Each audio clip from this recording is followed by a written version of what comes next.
position of trying.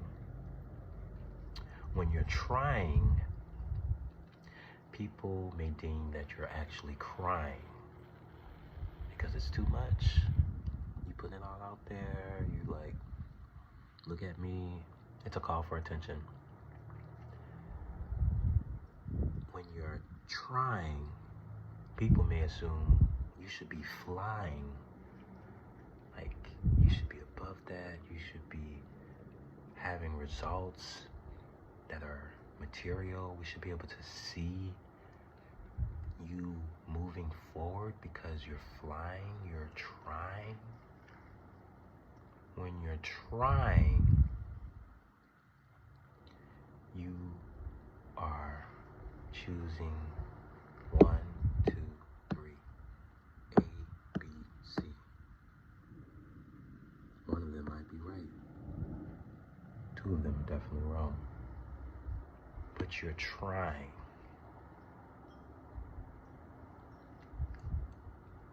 When you're trying, you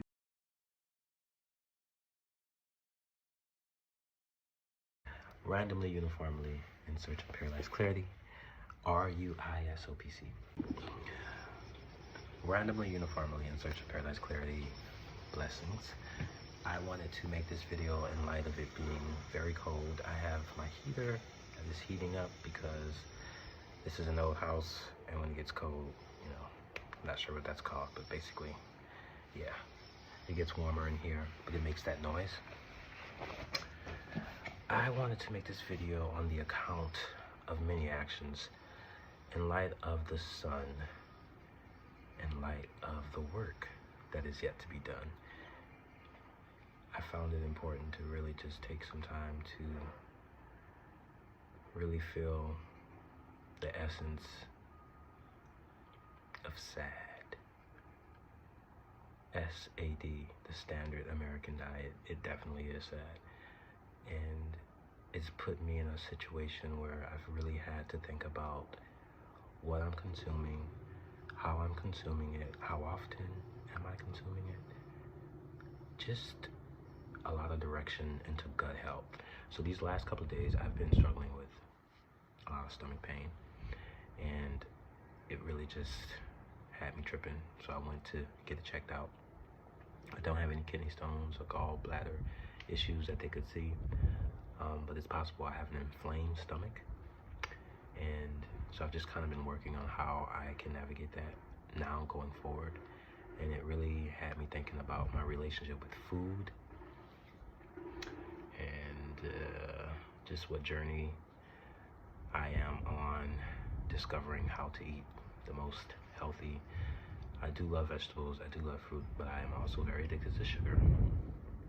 And sugar is one of those things that is more addicting than cocaine, cigarettes, and pretty much anything else. Our body needs sugar, and it converts everything to sugar. Understanding that from a scientific perspective means I gotta incorporate foods that are not just sweet, because everything the body converts into sugar, like even potatoes. I mean, especially potatoes, right? And I'm a potato apologist. I love potatoes in all forms, smashed, fried, baked, you know, hashed, it doesn't matter. But all of that's converted to sugar. And that includes bread, and that includes, you know, everything essentially, even fruits. But the key is to maintain fiber and to also keep a diverse palette of flavors, not just something sweet, but something sour and bitter. So I've been thinking about that, expanding my bitter vocabulary. We could definitely still mix it up, and it's always nice when you have that sweet and sour. The sour is very evident, something spicy. So yeah, I am thinking of all of that.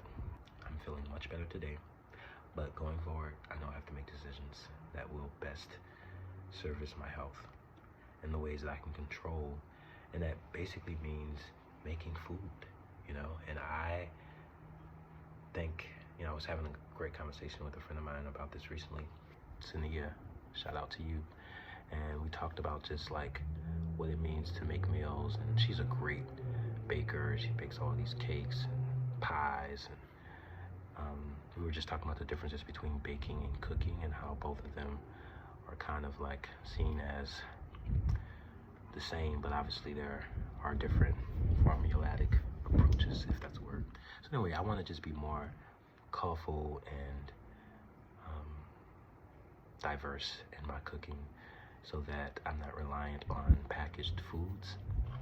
I know a lot of us basically have to subject to that because of the way society operates, this industrial, capitalist, wasteful food economy we have is deplorable. But I definitely want to take action, positive action concerning what I eat. And so I'm really conscious about that. And even going on a fast pretty soon and abstaining from foods, you know, just getting out of the regular. It's that time. And I was really just reminded by this event that happened to me with my stomach. I mean, it goes to show you, we have to take steps. We have to take precautionary measures. So hopefully you can do the same. I plan on sharing that journey with you all here and talking about the foods, even sharing different recipes. I love watching people make meals, and I think it's just great to make food, you know, because obviously if we can get packaged food from restaurants, we can make ourselves and we can share that and really do better. So here's to doing better. Anyways, blessings,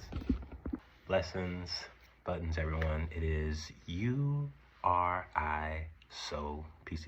SOPC, uniformly, randomly, in search of paradise clarity. There are many ways of saying the same thing. And speaking through the poetic realm and the window of innuendo, much can be said without really being explained. It's just easy for things to be scattered. And I remember writing once that when the glass shatters, it matters because it scatters. And if you've ever been in a room where a glass has fallen, it just spreads over the entire landscape, tiny pieces. You know, if you are walking barefoot, you can and will get cut, you know, and that has happened on many occasions. Cutting yourself, bleeding, any type of like external spill is messy and it takes time to heal. That actually happened to my toe about a month ago. I've actually been dealing with a lot of this stuff on a personal level, so it's not just been, you know, the poetic in a sense. And so what happened with my toe is about a month ago, I woke up, I just got my bathroom renovated. Some towel was still left over. The lights were off, which you can imagine is right. I clipped my right pinky toe and there was blood everywhere, right? And it was just a mess to clean up. And anyway, the healing time took a while because at first I didn't make too big of a deal of it. And then I looked at it, I was like, oh wow, I really scarred it pretty bad. So it was kind of difficult for me to walk. And yeah, I had to patch it up, do all the things necessary. Now it's in good condition. I can walk and it's actually healing pretty well. So I'm not even able to see the scar now. But it was a very painful process.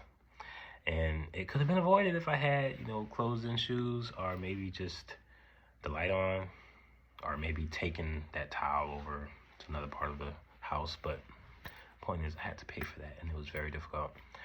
And that happens all the time in life, you know, just like these scars that we develop on our bodies because we were not paying attention, or maybe just something happened, accidents, you know, and you have to heal and find ways to recover. Long-term effects sometimes happen. It's crazy. So we got to be more careful and also just aware, positioning things in a way where we're able to maneuver it easily. And, you know, if assistance is needed, you know, take care of that. Lights, flashlights are important. Not having stuff just laying down. Anyway, so that's the thought that was on my mind today. It's just kind of like, man, you can really pay for something in terms of like a physical thing happening to your body for a long time, and that's not always fun to deal with. And just health in general and the steps we make. Being proactive really means like, yo, figuring out, okay, what am I able to take care of right now in case something like this could potentially happen. It's also, you know, it's external and internal. And that is the message of today. These lion-ass preachers are features of prismatic nonsense, as if your hands could rinse any of their disdain upon the frame I name bullshit. Like, this ain't a hit. It's clearly a miss, and it's not a diss, but a verified position. These lion-ass preachers are features of nonsense, as if your hands could rinse without the soap and water. Whether it's the mother or the daughter, we may falter if by the altar of these lion-ass preachers who are creatures and features of nonsense, as if your hands could rinse with water and disdain. That is the name. These lion-ass preachers are features. Randomly, uniformly, in search of paradise clarity. Be well. I wanted to do a video of my car, Will the Taurus. I have the club on. I'm parked. I'm not parked in my driveway, actually. I just decided to park on the street. Cleaned it out. Yeah, I might not be able to tell, but it was all kind of crumbs. Crumb City in this piece. But now, it's all nice.